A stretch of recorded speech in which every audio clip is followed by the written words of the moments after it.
Okay, so it is a video that is dividing the internet. I've never heard of this, but peanuts are being placed in Coca-Cola, and apparently it's a sweet and salty Southern tradition, but half of the newsroom was like, what the heck, we have never even heard of this, so have you heard of this?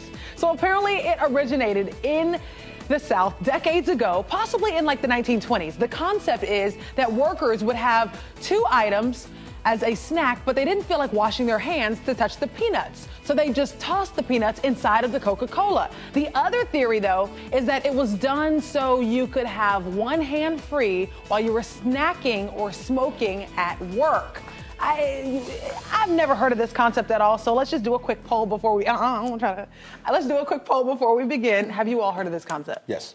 Okay. No, I've lived in the South my whole life. This was not a thing. Christy. Yeah, It's definitely not an Atlanta thing. Well, the South has been around longer than you've been alive, so yeah. True. This must be before my era. Shade. Before my era. The shade. Okay, so to crash. I've heard of it before. I've just never done it because it's kind of ridiculous. I already put some in there, and I'm gonna give you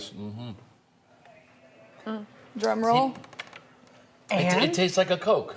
You can barely taste the peanuts, and these are salty and spicy.